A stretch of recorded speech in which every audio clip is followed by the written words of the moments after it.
제가 여기 로마린다 교회로 온 지 8개월이 되었는데요.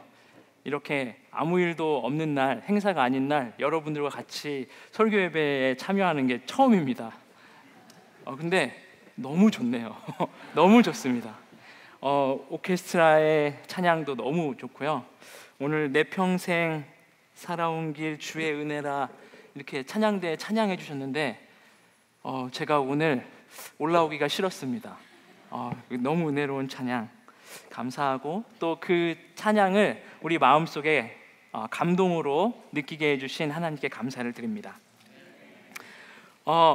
오늘 같이 나눌 말씀은 저희 집 아이 이한이가 지난 3주 동안 저에게 매일 5번, 6번씩 해달라고 했던 이야기입니다. 그래서 이제 대충 이한이도 그 이야기를 외웠거든요. 오늘 무슨 이야기를 같이 나눌지, 무슨 말씀을 나눌지 이한이를 통해서 한번 알아보겠습니다. 무슨 얘기 해줄까? 요나 이야기 해줄까? 이한이 요나 이야기 좋아해요? 그러면 이한이가 요나 얘기 해줘봐, 아빠한테.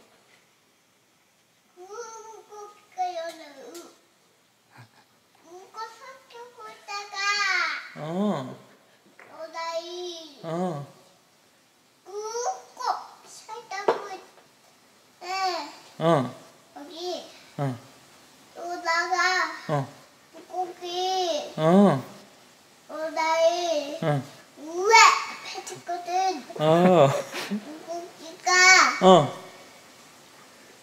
물고기가 요나를 우액하고 뱉었어? 우액하고 뱉었구나. 그래서 요나가 어떻게 했지? 또 나왔지. 턱 튀어나왔지. 아이고 잘한다. 아이고, 저 맨 끝에는 알고 잘한다는 잘랐어야 되는데 죄송합니다. 네, 제가 여러 가지 말씀 중에서 이 말씀을 택한 이유는 요나 이야기를 이한이에게 해줬는데 보통은 하루 이틀 하면 다른 이야기 해달라고 하는데 지금 3주째 같은 이야기를 해달라고 하더라고요. 그래서 말씀을 준비하면서 이것은 하나님께서 이 말씀을 전하라는, 이한이를 통해서 전하라는 그런 음성이 아닐까 제가 생각하고 그 음성에 순종하기로 했습니다. 요나서는 제 개인적으로는 굉장히 매력적인 책이라고 생각합니다. 그 요나의 이야기가 굉장히 매력적이에요. 소선지서가 여러 권이 있는데 그 가운데 이렇게 처음부터 끝까지 다 이야기체로 되어 있는 것은 요나서밖에 없습니다. 그리고 또 요나서가 저에게 또 많은 사람에게 매력적인 이유는 굉장한 성공의 스토리나 굉장한 헌신의 스토리라기보다는 불순종의 이야기, 어쩔 수 없이 끌려가는 이야기, 어쩔 수 없이 순종했으나 마음은 잘 안 변한 이야기, 이런 이야기이기 때문에 마치 남의 이야기가 아니라 그 요나의 이야기를 보면서 그 안에 있는 저를 발견하는 것 같습니다. 그래서 이 이야기가, 이 요나서의 말씀이 제 마음에 매력적으로 다가옵니다. 여러분들 다 아시다시피 아까 이한이가 물고기가 꿀꺽해서 우액했다고 하는데 도망가다가 그렇게 된 거잖아요. 요나가 하나님의 말씀을 순종하지 않고 도망갔다고 해서 요나가 굉장한 사람이 아닌 게 아닙니다. 요나는 아주 굉장한 사람입니다. 열왕기하 14장을 잠시 보도록 하겠습니다. 열왕기하 14장 25절입니다. 이스라엘 하나님 여호와께서 그 종 가드헤벨 아미떼의 아들 선지자 요나로 하신 말씀과 같이, 이렇게 성경절은 이 열왕기하는 요나를 표현하고 있습니다. 북방 이스라엘에 많은 선지자가 있었지만 사실 이 역사서에 기록되지 않은 수많은 선지자들도 있었습니다. 그런데 역사서에 기록될 만큼 유명했던, 잘 알려졌던, 그리고 중요했던 선지자가 바로 요나였던 것입니다. 그리고 요나를 설명하는 말을 보면 누구의 아들, 아미떼의 아들, 이렇게 이야기하고 있습니다. 물론 그 앞에 가드헤벨이라는 지방 이름도 나오지만 그 집안의 아버지의 이름을 통해서 요나를 알려주고 있습니다. 그 이야기는 뭐냐면요, 다른 사람들이 이 아미떼라는 사람의 이름을 들었을 때 그래도 알만한 그런 가문의 사람이었다는 것이에요. 엘리사를 보면은 그렇지 않습니다. 엘리야를 보면 그렇지 않습니다. 그냥 그 동네 이름만 나오거든요. 그래서 이 동네보다 더 유명한 게, 아니면 비슷하게 유명한 게 이 집안이었을지도 몰라요. 그래서 이 요나는 알려진 유력한 집안의 선지자가 아닌가 생각이 듭니다. 그런데 이 요나가 도망을 갑니다. 자, 제가 읽겠습니다. 이는 여호와께서 이스라엘의 고난이 심하여 매인자도 없고 노인자도 없고 이스라엘을 도울 자도 없음을 보셨고, 이렇게 이야기하고 있는데요. 사실 이 요나가 이스라엘 백성에게 복음을 전파하고, 그리고 또 니느웨로 가서 복음을 전파하라는 말씀을 들었을 때, 이때 이스라엘의 형편이 어땠는가? 고난이 심했던 시기인 거예요. 아주 고난이 심했던 시기입니다. 그리고 이 매우 심한 이스라엘의 고난에 또 한몫을 했던 나라가 아수르입니다. 아시리아라고 하는 강대국이었어요. 아수르는 이스라엘에게 굉장히 위협적인 존재였는데, 고고학적인 발견을 통해서 우리는 이 아합과 예후의 시대에 북방 이스라엘을 이 아수르가 침략해서 굉장히 힘들게 했다는 사실을 우리가 알 수 있습니다. 네, 여기에 이 고고학적 발견물들이 있는데요. 이것은 왼쪽에 있는 것은 아합의 시대, 오른쪽에 있는 것은 예후의 시대에 이스라엘을 아수르가 쳐들어와서 괴롭게 한 것의 어떤 증거물이라고 볼 수 있습니다. 그러니까 요나는 이스라엘에 아주 어려울 때 이스라엘을 괴롭혔던 나라 중 하나인 아수르의 수도 니느웨에 가서 회개를 외치라고 한 것입니다. 그리고 그 회개를 외쳤을 때 어떻게 될지 요나서 4장 2절에 하나님과 요나가 이야기하는 것을 보면 알 수가 있습니다. 내가 고국에 있을 때에 이러하겠다고 말씀하지 아니하였나이까? 이게 무슨 이야기냐면요, 그 앞에 보면 요나의 기별을 듣고 사람들이 회개하는 모습을 요나가 봤어요. 그래서 이게 회개하면 안 되는데 회개하는 거예요. 그래서 이 사람들이 회개하고 용서받을 것을 알고 요나는 정말 가기 싫었던 것입니다. 사실 이때는 역사적으로는 아수르가 잠시 힘이 약해져 있을 때예요. 이 힘이 약해져 있을 때 하나님의 말씀도 없고 경고도 없어서 폭삭 망해버리면 이스라엘의 위협적인 존재가 하나 없어지는 것인데, 이때 하나님이 아수르에 가서 기회를 주라는 것입니다.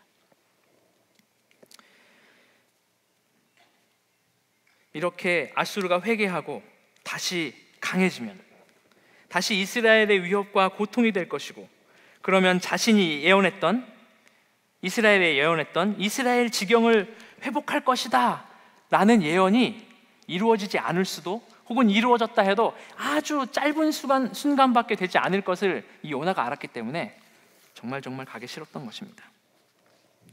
그래서 하나님의 명령을 피하려고 아주 적극적으로 불순종해서 가려고 했던 것이 어디였는가? 그곳이 바로 다시스였습니다. 저는 오늘 요나의 다른 중요한 이야기들이 많이 있지만, 저는 오늘 이 다시스에 포커스를 맞춰 보려고 합니다. 다시스, 요나는 왜 하필 다시스로 가려고 했을까요? 도망가야지. 어디로 도망가야 되겠다. 하나님의 말씀에 불순종해서 어디로 도망가야 되겠다. 그래서 아무 생각 없이 욥바로 내려갔는데, 그때 딱 출발하려고 했던 배가 다시스라서 다시스로 간 게 아닙니다.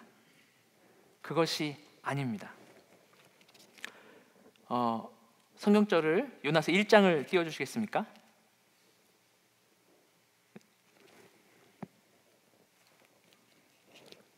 네, 여호와의 말씀이 아미떼의 아들 요나에게 임하니라 이르시되 쭉 나오고요. 3절, 그러나 요나가 여호와의 낯을 피하려고 일어나 다시스로 도망하려 하여 욥바에 내려갔더니 마침 다시스로 가는 배를 만난지라. 그러니까요, 그냥 갔는데 다시스로 가는 배가 있었던 것이 아니라 그 전에 나 이왕 도망갈 거 다시스로 가야 되겠다, 이렇게 굳게 마음을 먹고 딱 갔던 거예요.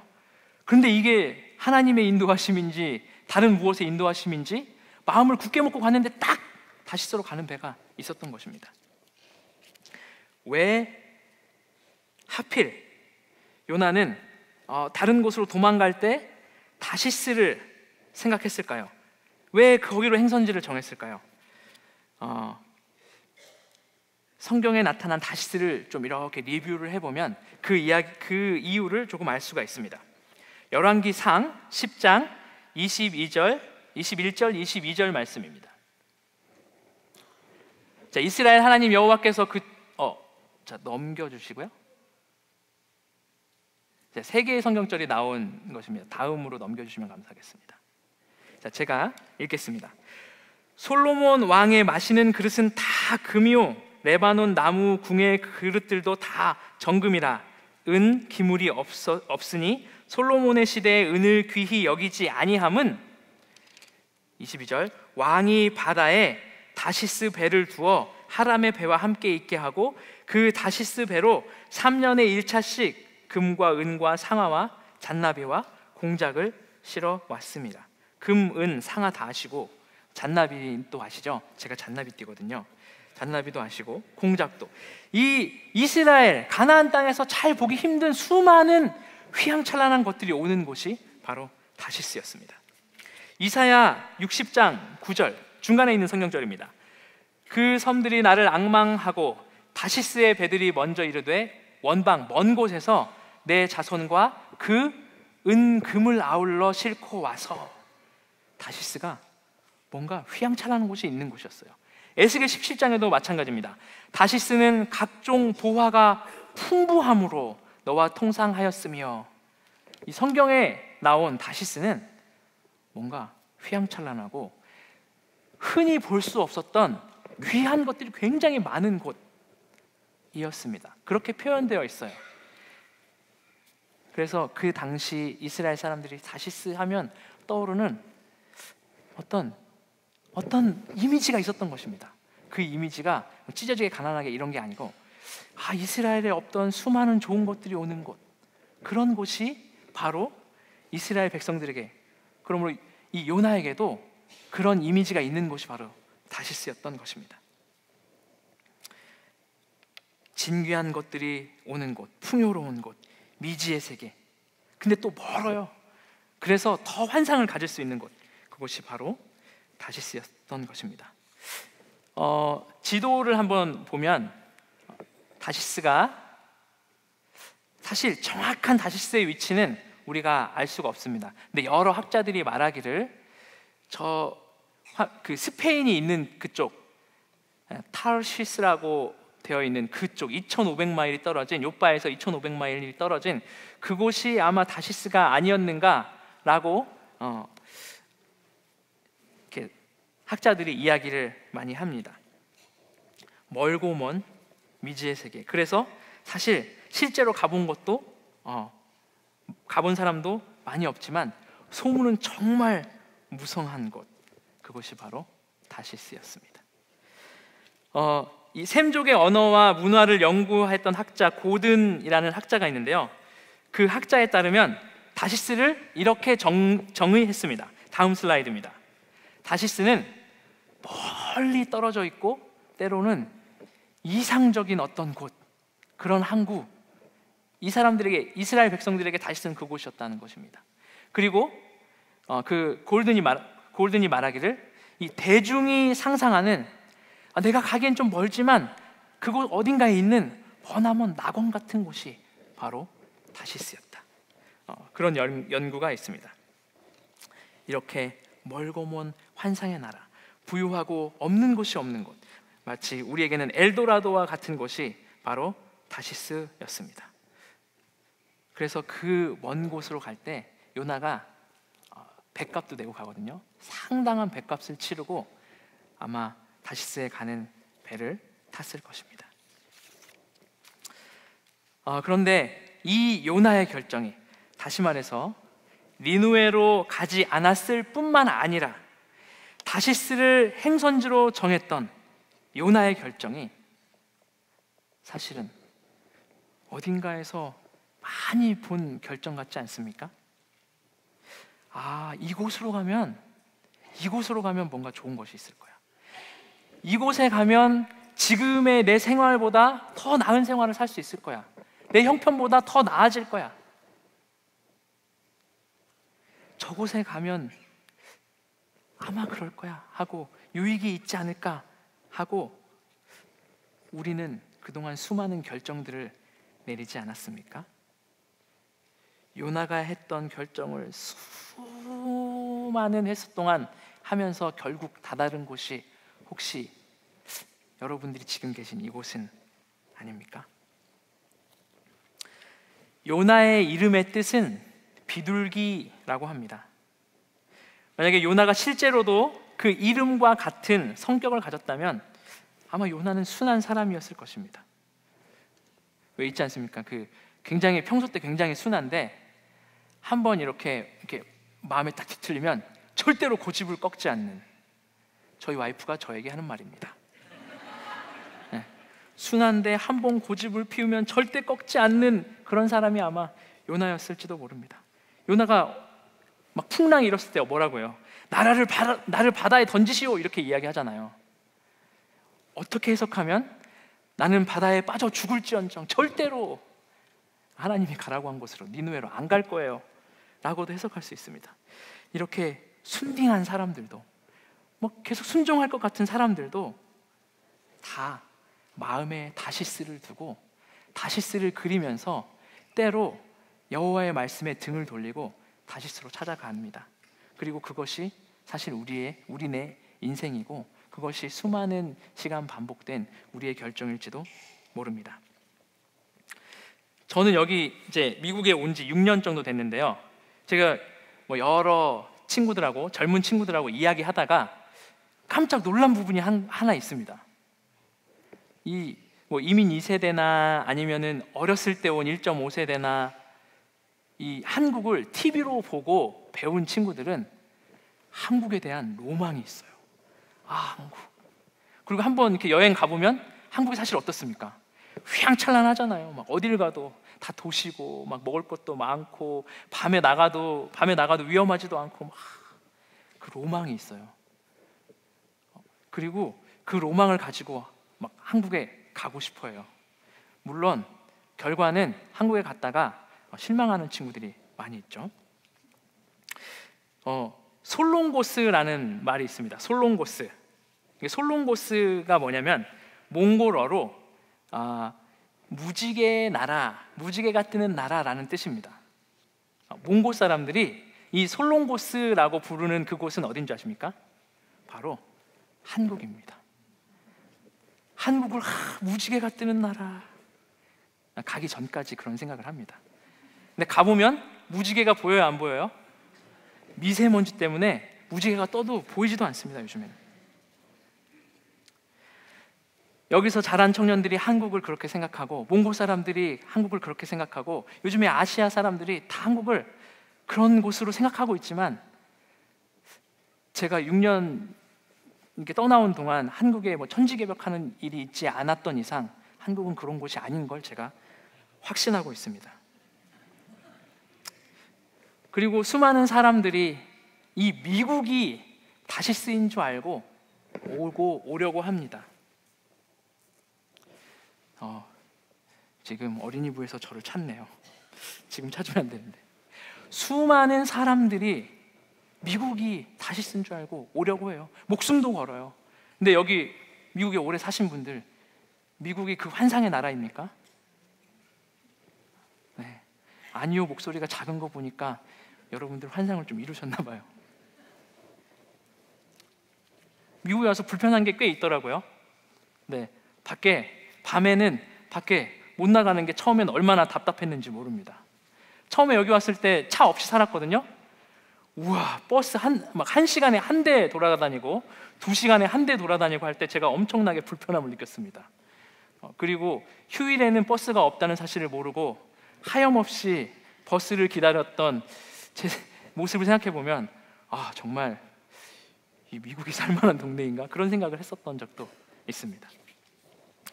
미네소타로 가니까 춥고, 캔사스로 가니까 허리케인이 있고, 여기로 오니까 지난번에 지진이 있더만요. 뭐 그래서 저쪽 동쪽 끝 플로리다로 가면은 거기는 그 전갈이 있다고 하고, 어디가 다시스인지 잘 모르겠습니다. 우리는 한국이 다시스가 아님을, 미국이 다시스가 아님을, 그리고 이 세상에 다시스는 없음을 알고 있습니다. 장소만의 다시스가 아니라 어떤 조건의 다시스도 우리가 찾아가지고 수많은 사람들이 그 조건의 다시스를 가려고 노력을 합니다. 학교에 가면, 좋은 학교, 이왕이면 좋은 학교에 가면, 그리고 내가 원하는 과에 가면 그곳에 다시스가 있지 않을까 하고 가보지만 그렇지 않은 것을 느끼게 됩니다. 그래서 이 공부를 다 마치고 좋은 곳에 취업을 하면, 좋은 비즈니스를 열면 그곳이 다시스일까? 돈은 많이 벌 줄 모르겠는데 골병이 들잖아요. 힘듭니다. 이 젊은 사람들은요, 결혼에 대한 그 로망도 있어요. 결혼하면 내가 좀 안정감을 갖고 행복하고 이렇게 하겠지? 옆집 보니까 너무 잘 사는 것 같고, 옆집 애기 크는 거 보니까 너무 귀엽고 막 행복할 것 같아요. 그렇지만 여러분들이 다 아시죠? 결혼이 다시스가 될 수 없음을. 저도 애기 나면 좋은 것만 있는 줄 알았는데 좋은 거 하나에 불편한 거 9가지더라고요. 이민을 와도, 좋은 학교를 가도, 좋은 곳에 취업을 해도, 결혼을 해도 그곳은 다시스가 될 수가 없습니다. 요즘 젊은 사람들은요, 물건을 사기 전에, 아니면 뭐 먹으러 가기 전에, 아니면은 뭐 여행을 가기 전에 그냥 무턱대고 딱 사는 게 아니라 컴퓨터 리뷰를 찾아봅니다. 쫙 리뷰를 찾아봐요. 이곳에 가면 뭐가 있고, 뭐 이 식당에 가면 뭐가 맛있고, 그리고 이 물건을 사면 뭐가 좋고 막 잔뜩 찾아봐요. 그래서 그런 리뷰를 사람들이 많이 올리기 시작했어요. 사람들이 많이 보니까요. 이거 사기 전에, 가기 전에, 먹기 전에 다 찾아보는 거예요. 그래서 사람들이 막 올려요. 자기가 했던 것들 리뷰를 막 올려요.